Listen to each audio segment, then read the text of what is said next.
Por que algumas empresas conseguem alta performance? Pois bem, eu vou te mostrar isso hoje, tá? Isso aqui foi até um caso que eu atendi, tá? E eu vou mostrar para você aqui, de maneira muito simples e muito prática, o porquê que tem empresas que conseguem uma performance bastante elevada. Inclusive, é um ramo que às vezes pode parecer assim, mas tem ramo que é melhor que outro, alguma coisa assim. Eu não vou entrar nesse mérito. Eu sei que esse ramo aqui é um ramo de alta concorrência, tá? Mas aqui funcionou. Então vamos lá. Olha só o que foi observado. Eu conversando com o proprietário da empresa e eu fui perguntando as coisas para ele, tá? Evidentemente que não saiu nessa sequência, mas depois eu organizei, tá? Ele me contou que ele tem baixo custo de aquisição de gás. Por quê? Porque ele não é... Normalmente as revendas de gás, elas vendem tipo 1.000 botijão por mês, 1.500, 2.000. Esse aqui já estava na casa dos 6. Perfeito? Você pode dizer, então o cara já estava diferenciado? Sim, ele já conquistou uma história. É um ponto forte que ele tem. Ele compra bem. 6.000 botijões é diferenciado. Uma outra coisa também... Ele me disse que o transporte é próprio. Ele vai lá na distribuidora e ele tem o motorista e ele tem um caminhão que ele faz isso. Inclusive, além de fazer isso, ele também faz serviço terceirizado para a distribuidora de gás, a qual fornece produtos para ele. Tá? Pela conversa também, ficou claro que ele sempre tem uma reserva financeira. Ele tem caixa, ele tem dinheiro. Tá? Olha só, ele tem várias unidades, de revenda, tá? Na época que eu visitei, que eu acompanhei ele estava com 6 e todas elas eram unidades próprias, tá? Excelente transporte, evidentemente, e atendimento. Isso é as forças que ele tinha, era dele, isso era a força que ele tinha, tá?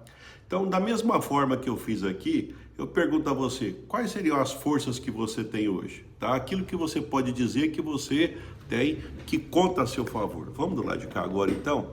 Vamos analisar o que ele está dizendo aqui, o que eu percebi que era uma coisa que ele precisava melhorar.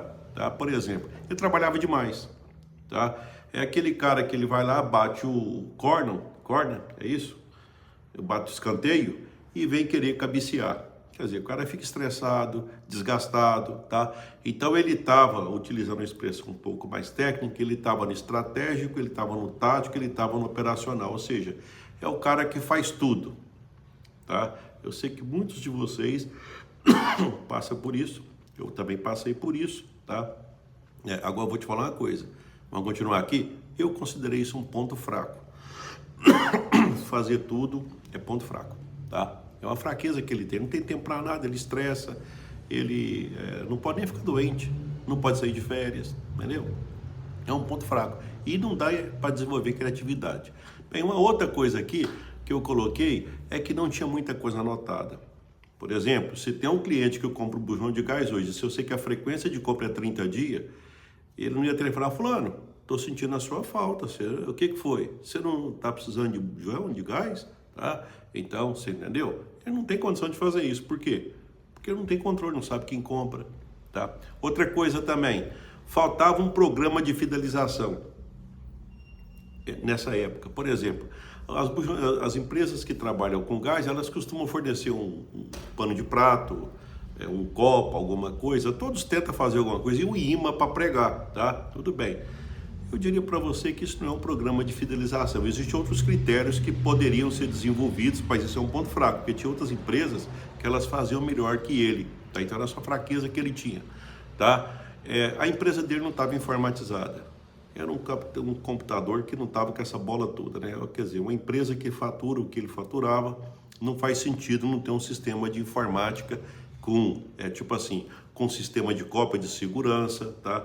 Para proteger os dados da empresa dele, tá? Então, isso faltava também. Uma outra coisa também que eu percebi é a questão do baixo poder de barganha do funcionário. Quando eu atendi ele, era uma época que o gás estava subindo de uma maneira muito rápida, tá? Então, Teve uma época que estava assim, o gás ele estava subindo numa frequência muito... tipo assim, de poucos em poucos dias, às vezes, subia o valor do botijão de gás. Tá? Numa situação dessa, um funcionário que não tem poder de barganha, por exemplo, você tem um cliente lá que te compra não sei quantos anos já, 1, 2, 3, 4, e ele fala, poxa, mas não dá pelo menos para fazer mais esse no preço antigo?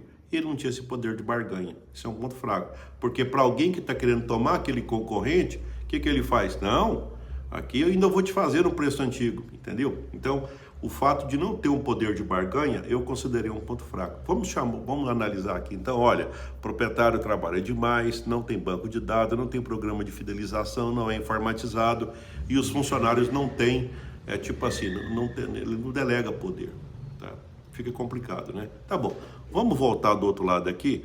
O que é que a gente tinha na época de oportunidade? Olha, a população, isso aqui aconteceu na Grande Goiânia, tá? E principalmente para o lado norte também, tá? A partir de Goiânia, numa região onde não é explorada tanto quanto Goiânia, mas é próxima, então estava crescendo bastante, como está crescendo bastante, né? Quer dizer, os municípios estão crescendo bastante, as famílias, e portanto você tem, quer dizer, a quantidade de bujão de gás consumida está aumentando, é uma oportunidade, alguém vai aproveitar isso, certo? Pode ser ele ou pode ser outra pessoa, porque quando a cidade cresce, vai ter que ter uma revenda de gás, perfeito? E quem é que vai aproveitar isso? Tudo bem, vai aparecer, alguém pode aproveitar, tá? Então, outra coisa é que ele podia fazer, ele podia ampliar a distribuição de gás da distribuidora, ele já tinha um caminhão, podia passar para 2, por exemplo, porque a distribuidora está crescendo, tá? E ela estava na época com a participação de mercado em franca expansão, tá? Ele não utilizava redes sociais, tá? Basicamente nada, né? Quando você fala, por exemplo, de WhatsApp, é uma parte, mas, por exemplo, colocar mais informações, utilizar talvez o Instagram também, o Facebook, para criar um vínculo mais forte com o cliente, isso não existia, tá? Não vendia no cartão de débito ou crédito, tá? Não utilizava a maquininha na época, uma oportunidade, se alguém vai lá para vender e não ter o dinheiro trocado, então fica mais difícil, tá? Utilizar revendas móveis, que é uma coisa interessante. Ou eu ponto móvel, então eu posso mandar um carro cheio de bujão de gás e ficar num ponto estratégico, num bairro que eu possa atender. E ali o dia inteiro, na hora que, vamos supor, eu levo lá uma quantidade de bujão no carro, na hora que vender tudo, eu volto e abasteço o carro. Veja bem que eu não tenho mais um ponto fixo com água, luz, ter segurança, ter que colocar a pessoa para ficar à noite vigiando, depois tem que aquela questão também, vai que de repente, por questão de tem aquela regulamentação do corpo de bombeiro para quem vende gás, tá? Então poderia ter revenda móvel. Tá bom, vamos voltar agora então. O que tinha de ameaça na época? Uma das ameaças muito grande era a questão de o aumento frequente do gás.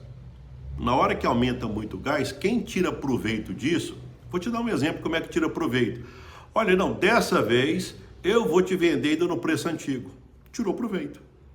Você entendeu? E é a hora que as pessoas podem perder cliente, tá? Outra coisa, ele é dependente de uma única distribuidora, tá?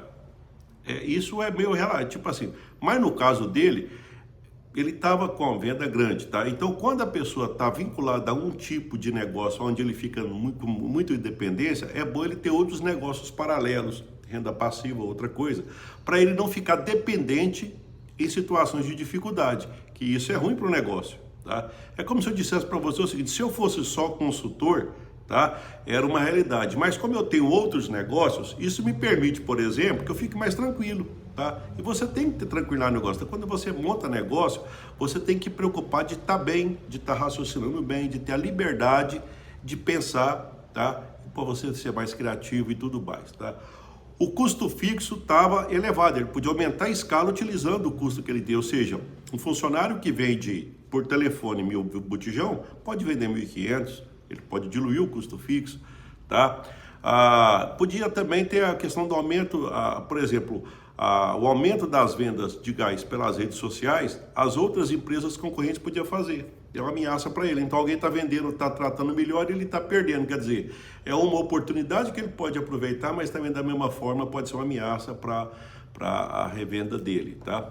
Não falando disso, ainda tem as revendas que elas são ilegais, tá? Tem aqueles, os clandestinos, né? Aqueles que vendem gás sem bandeira, sem nada, tá? Que atrapalham o mercado. Pois bem, veja bem que eu coloquei aqui, tá? Coisas que estão na mão dele, que ele pode tomar decisão, tá? A força que ele tem, as fraquezas que ele tem. Eu analisei o mercado que estava essa empresa dele, tá? Analisando as oportunidades que ele podia aproveitar e as ameaças que ele tem. Eu diria para você o seguinte: e agora, Levi, o que faz com isso? Tá aí, vai ficar para o próximo vídeo, que eu vou fechar essas informações e você vai ver o seguinte: eu falei muita coisa aqui para você, fez sentido, tá? Mas não dá para fechar num vídeo só. O importante é o seguinte: faz a mesma coisa aqui desse vídeo que eu estou mostrando e depois no próximo vídeo você vai ver como é que eu fechei e como é que eu fiz o planejamento para a curto prazo e médio prazo dessa empresa. Te aguardo para o próximo vídeo, tá? Dica do dia. Me acompanha para mais dicas.